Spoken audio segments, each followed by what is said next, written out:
Hello students, I'm Imani Sharma, your educator. I warmly welcome you all on our YouTube platform, जिसमें आज we are going to solve another questions, previous year questions specifically from your unit Research Aptitude, 8 December 2023. This is part 4. I have already made 3 parts जो कि आपके UGC Net Paper 1 Research Aptitude Unit के साथ related है. Specifically जो questions आपके दिसंबर के अलग अलग शिफ्ट्स में पूछे गए, राइट?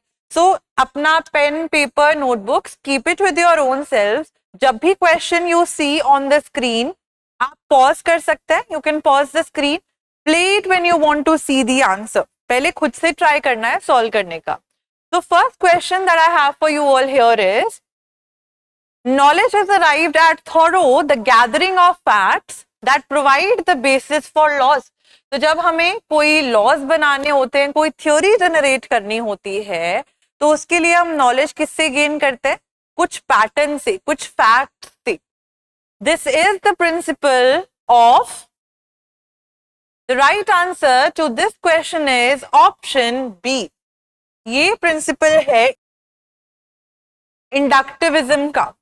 अब इंडक्टिविटी क्या होती है? इंडक्टिव रीजनिंग, इंडक्टिविज्म क्या होता है? जब आप कोई चीज पहले एक पैटर्न में ऑब्जर्व करते हो एंड उससे फिर आप एक थ्योरी बना देते हो. थ्योरी बिल्डिंग या लॉ बना देना, क्रिएटिंग लॉ, जैसे यहाँ पे क्रिएटिंग फॉर लॉज लिखा हुआ है. एग्जाम्पल देखते हैं. आपने देखा कि आपके आसपास 2 डॉग्स है, तो 2 डॉग्स का नाम लिख लेते हैं, Johnny and Bruno. They have fleas. तो जो डॉग्स के फ्लीज होती हैं, छोटे छोटे मौसम के हिसाब से जो ऊपर उनके कीटाणु कीड़े टाइप लग जाते हैं, वो है. ठीक है, तो हमने ये ऑब्जर्व करा कि मेरे आसपास 2 जो डॉग्स हैं उनके फ्लीज हैं. ये मैंने एक पैटर्न देखा. ठीक है, उसके बाद मैंने ये चीज और ऑब्जर्व करने की कोशिश करी आसपास में थोड़ा और बढ़ा के. तो dogs around my house have fleas. मेरे आसपास घर में और जो मेरे को डॉग्स दिखे मेरे नेबरहुड में, उनके भी फ्लीज थी. क्या मैं इससे ये थ्योरी जनरेट कर सकती हूं that all dogs have fleas? All dogs have fleas? Yes. जब कभी भी आप किसी एक चीज से, एक पर्टिकुलर चीज से जनरल लॉ एस्टैब्लिश करने की तरफ बढ़ते हो, उसको हम इंडक्टिव रीजनिंग कहते हैं. We know it by the name inductivism, right? Inductive reasoning, inductive research, we know them by these different names. तो आपने 1-2 डॉग्स ऑब्जर्व करे, या आपने गर्मियों में देखा कि आपके घर के सामने एक फ्रंट यार्ड है, वहां पे आप देखते हो कि हर गर्मी में आपने देखा कि 2 डक्स आके रहने लग गई उस स्विमिंग पूल में. ठीक है, फिर और डक्स आ गई. फिर आपने देखा अगले साल गर्मी आई, तो आपने ये सोच लिया कि गर्मियां आ गई हैं, मेरे फ्रंट यार्ड के जो स्विमिंग पूल है उसमें फिर से डक्स आके रहने लग जाएंगी. तो you have established a law. आपने एक थ्योरी बिल्ड कर दी, उसको कहते हैं हम इंडक्टिविज्म. ठीक है.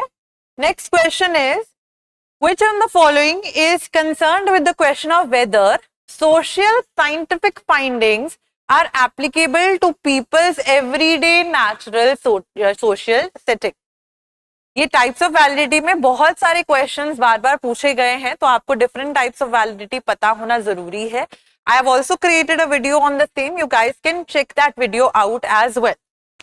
Coming back to the answer to this question is option A, यानी कि इकोलॉजिकल वैलिडिटी.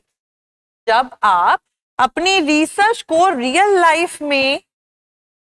लाइफ सेटिंग में you can apply that particular thing, तब हम उसको क्या कहते हैं? Ecological validity. This is a sub type of external validity.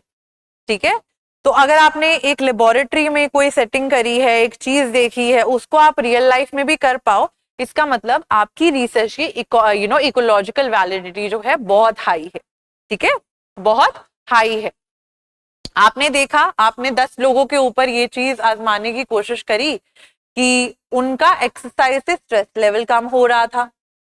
आपने बाहर रियल लाइफ सेटिंग में भी यही चीज देखने की कोशिश करी कि जितने लोगों को आपने बोला दैट एक्सरसाइज करो, स्ट्रेस लेवल कम होता है, मेडिटेशन करो, you have started seeing changes in them. तो जब रियल लाइफ सेटिंग में, आपकी लेबोरेटरी से रियल लाइफ सेटिंग में वो चीज होने लग जाए, that is known as ecological validity. Then we have non probability samples, आपको इनमें से आइडेंटिफाई करने हैं। I did make a particular video on probability and non-probability sampling techniques. Very frequently asked question. The right answer to this question क्या होना चाहिए? ध्यान से पढ़ेंगे। non-probability samples choose करना है इसमें से। The right answer to this question is option D. That is हमारी कोटा सैम्पलिंग और हमारी स्नोबॉल सैम्पलिंग। स्नोबॉल सैम्पलिंग में क्या होता है, पार्ट 3 में भी हमने डिस्कस करा हुआ है ये चीज। स्नोबॉल सैम्पलिंग में होता है that there are group of participants या एक इंडिविजुअल जो आपको कहीं पे भी मिल जाता है, आप ढूंढते हो एंड वो आपको और पार्टिसिपेंट से इंट्रोड्यूस कराता है।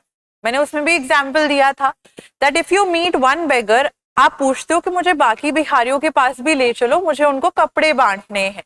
That one person, that one beggar will make you go to the places or the locality of the other beggars as well. तो एक पार्टिसिपेंट से जब आपने ज्यादा पार्टिसिपेंट्स रिक्रूट कर लिए, उसको हम स्नोबॉल सैम्पलिंग बोलते हैं। ये नॉन प्रोबेबिलिटी है क्योंकि आप अपनी कन्वीनियंस से कर रहे हो। प्रोबेबिलिटी में हर एक इंसान का इक्वल चांस होता है आने का आपके पार्टिसिपेशन में, आपकी रिसर्च में। नॉन प्रोबेबिलिटी में आप अपनी मर्जी से पार्टिसिपेंट्स चूज कर सकते हो, ठीक है, based on your convenience. Quota sampling is based on fixed categories, males females, males under 18, females under 18।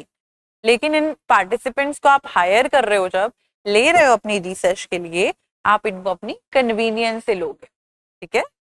जब भी आप कोई भी सैम्पलिंग अपनी कन्वीनियंस के बेसिस पे करोगे, that type of sampling is known as non probability sampling techniques. और नॉन प्रोबेबिलिटी में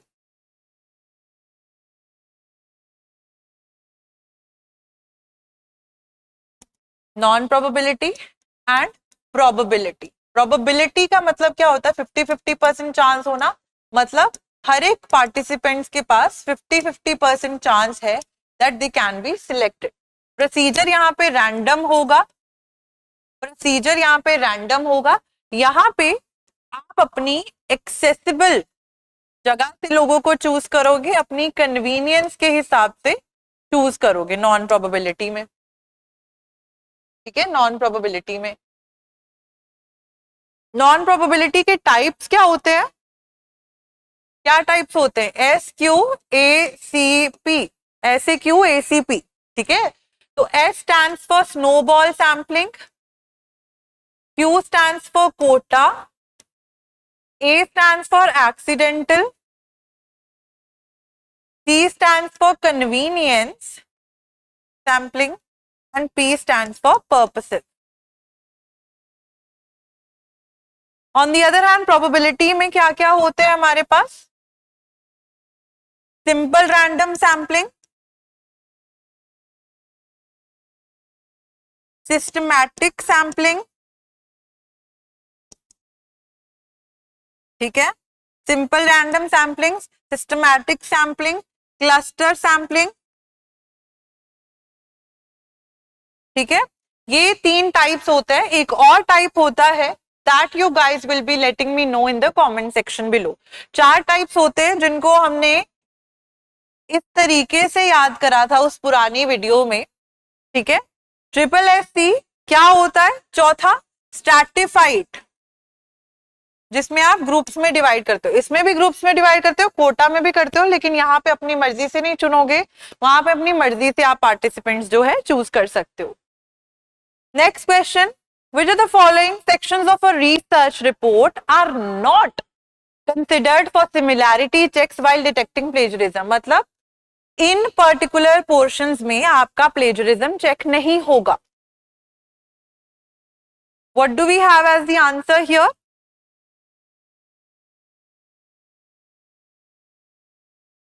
the right answer to this question is option B, यानी कि जेनेरिक टर्म्स चेक नहीं होंगी और बिब्लियोग्राफी, बिब्लियोग्राफी में वही बुक्स क्योंकि कई लोगों ने यूज की जा सकती हैं, तो आप उन सब चीजों को प्लेजरिज्म में काउंट नहीं करोगे।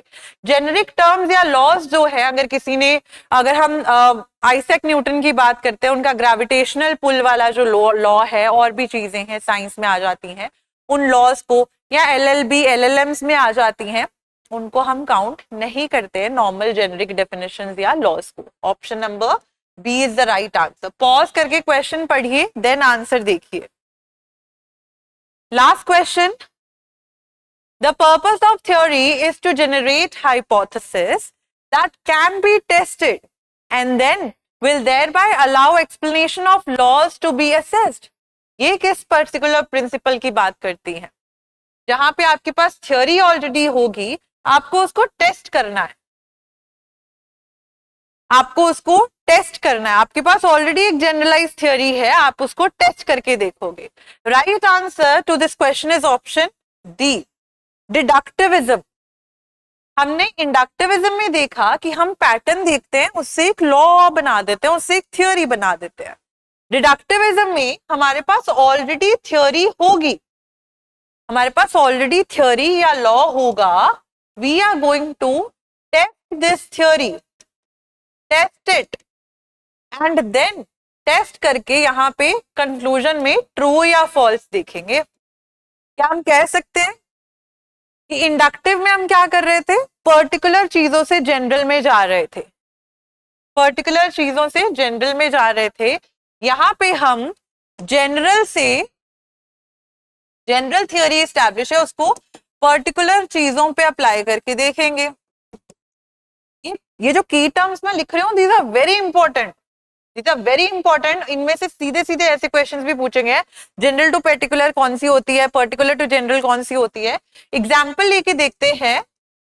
All human beings need water and oxygen. ये एक थ्योरी बनी हुई है कि सबको पानी और ऑक्सीजन चाहिए। क्या मैं कह सकती हूँ हिमानी को भी पानी चाहिए और ऑक्सीजन चाहिए सरवाइव करने के लिए, या वो सारे बच्चे जो मेरे को देख रहे हैं अभी, मैं ये बोल दूं उनमें से कईयों का नाम लेके, right? So from all, when from all which is general, when I am moving to something particular like Himani need water and oxygen to live. तो जब मैंने इसको क्या कर दिया, पर्टिकुलर में चेंज कर दिया, एक विशेष इंसान के ऊपर मैं वो थ्योरी अपना के देख रही हूं, तो वो थ्योरी क्या कहेगी? डिडक्टिविज्म। मैंने एक जनरली एस्टैब्लिश थ्योरी से उसको डिडक्ट करके एक दो जनों पे टेस्ट करा। इंडक्टिविज्म में मैंने एक दो जनों पे देखा, फिर उससे थ्योरी बना दी। ठीक है, तो this is what we had with regards to आपके क्वेश्चंस जो कि दिसंबर की शिफ्ट में पूछे गए थे, morning and evening. I'll see you guys in another video जहां पे we will all be solving another questions जो कि दिसंबर में ही पूछे गए थे रिसर्च एप्टीट्यूड के साथ रिलेटेड।